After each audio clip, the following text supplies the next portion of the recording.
Yo, what's going on, guys? Matthew V. Haynes here, aka the Clockmaster. Right now, I'm going to be reviewing the first episode of Legion. Legion is a show about a man by the name of David Haller who was diagnosed with schizophrenia at a very young age. Not knowing how powerful he is, David experiences different dreams, imaginations, visions, and hears different voices throughout his life, and was sent into a mental institution. As this episode continues, David starts to realize that things aren't exactly as they appear to be. Guys, I didn't take any notes at all for this thing. I'm just like speaking fresh off the mind. Like, I literally just watched the first episode right before I came behind the camera, guys.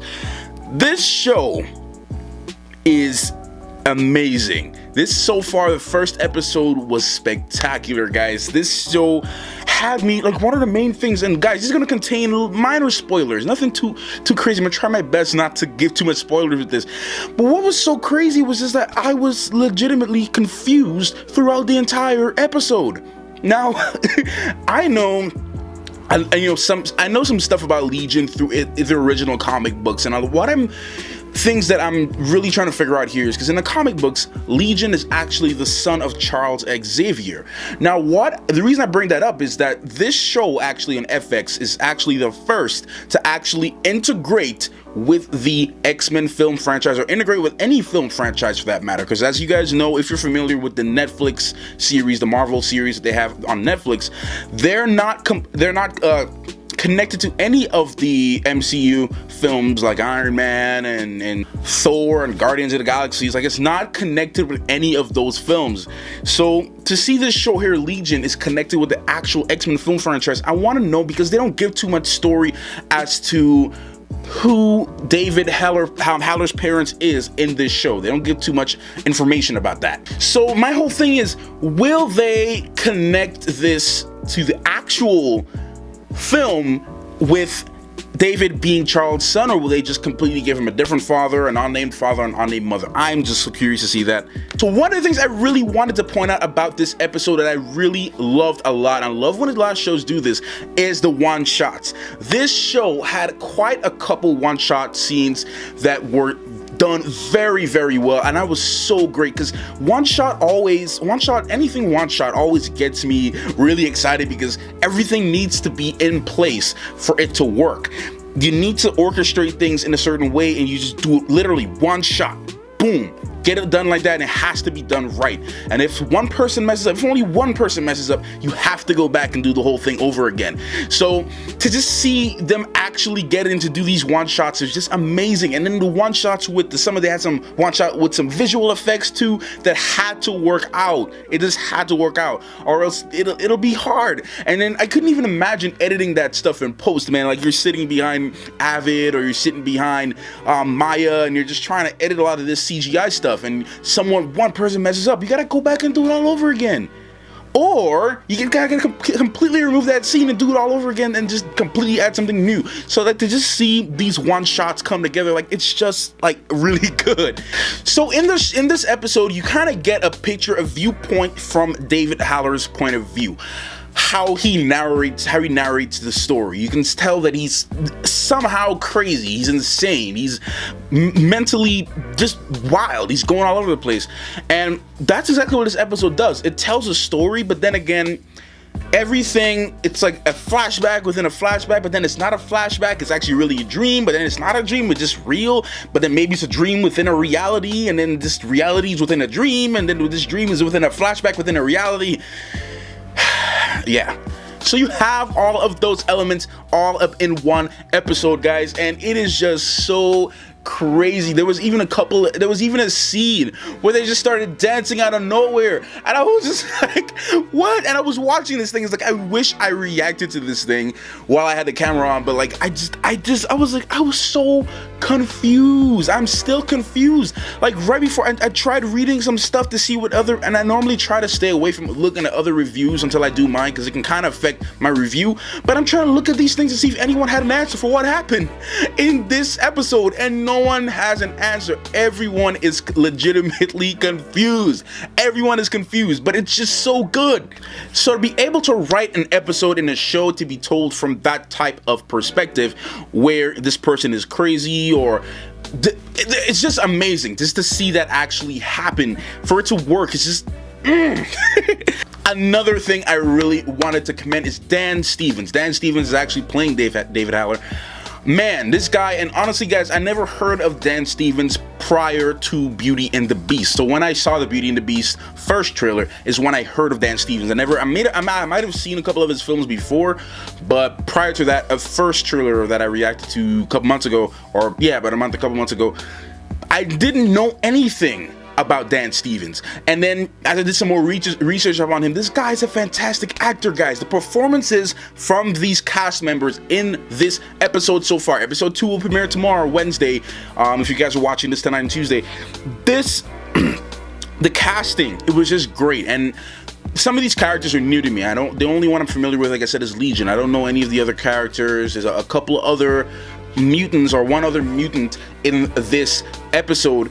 But I don't know anything. She kind of reminded me of Rogue, but look, like I said, I'm saying all this is the casting. Everyone did a great job, especially Dan Stevens, how he was able to play this person who is naive. He just wants to, you can tell, he just wants to have a regular life, but he's hearing these voices, he's seeing these things. There's just one specific yellow-eyed guy that was so creepy, dude.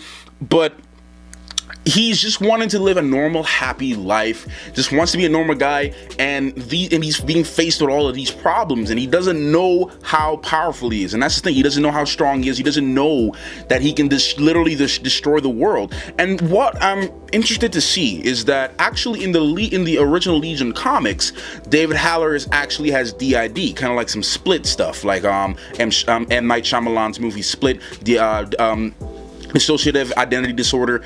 He actually has that, where he has 23 different personalities, or over, actually no, and actually in Legion, in the comics, he has over 100 different personalities living within his body. And what's so crazy is that each personality contains a different power. Not only does it contain a different personality and a different identity, but it contains a different power, a different skill set. One is more powerful than the other, one is not as powerful, one has no powers. So it's like, and they have different names for all of these different things. So when you have different personalities within and this is a comic book, by the way, Legion is defined as a anti-hero. He's defined as an anti-hero because some of his identities would be evil, and some of his identities would not be evil, it would be good. So I feel like they're taking a different take on this, because so far I'm not seeing any evidence of him displaying any identity disorder, and they made it clear by saying schizophrenic. So and I know schizophrenia and stuff can have to do with different identity things. I'm not too sure exactly the science behind all of it, but what's crazy about it is that, I mean, this on the show, he has his own personality. He's one person, but he's just hearing different voices. So I'm guessing they're ditching that, but it would have been kind of cool if they kept the DID perspective and having the different powers, because that's the thing that's just so crazy about Legion in the comics, is that he's that powerful. Plus, the show ends on the episode ends on something so crazy, the biggest cliffhanger ever. Like, you're just I'm trying to figure out, like I said, how will this work with the X-Men film franchise? Will we see some of the X-Men film franchise? And what point in the timeline of the X-Men film franchise does this take place? I know it's not a standalone. They made that clear. It is part of that. It's going to be in connection with it, and I've never seen anyone do that before. So props to Fox and everyone else who's actually making this work. But and Marvel as well, and everyone else who's involved, Stan Lee, some of the producers there, Noah Hawley, Bryan Singer, is written by Noah Hawley, directed by him, Bryan Singer. Some of the people who worked on the X-Men film franchise are involved in this episode, or is involved in this show of Legion. So I'm just interested to see where they will go. I know they have like 6 episodes that they scheduled to be released, and it's not like any cheap quality stuff, guys. It's kind of high quality stuff. And let's talk a little bit about the special effects too, because that was actually really good. It's not anything CG really, except for that one last scene towards the end. You can kind of know it's CG, but then there was points in between where you see David Haller's character, he's screaming, and you're seeing the pots and everything flying around him, and that was just spectacular. That was great. I really want to know how they did that, because that looks really real, and it was very believable. That's another thing, very believable. Anyways, guys, if you have seen the first episode of Legion, leave your comments down below. What are your thoughts on it? Let me know in the comment section down below. If you want to see me react to these episodes, because I was thinking about doing them, because I mean, I was reacting to it when I was watching it, because there's certain things that have me mind blown. I was like, oh, what if I did a reaction to episodes? I normally don't do that, but I was thinking about it. But so, let me know in the comment section down below if you'd be interested in seeing that. All right, guys, so I'm going to be watching the second episode tomorrow when it is released, and I will do a similar recap and let you know if my thoughts still remain. This is just great, man. I'm just so excited for this show now, because I was a little skeptical at first going into it, but then as I watched the first episode, I cannot wait. And like I said, the performances, what really kept me coming back for more too was the performances, especially from Dan Stevens. That was great, guys. So I'm just really looking forward to see what's gonna happen, man. All right, guys, like I said, don't forget to leave your comments down below, hit the like button, subscribe, ring that notification bell. Thanks you for taking your time out to watch this one, guys. I'll see you in the next video. Clockmaster out.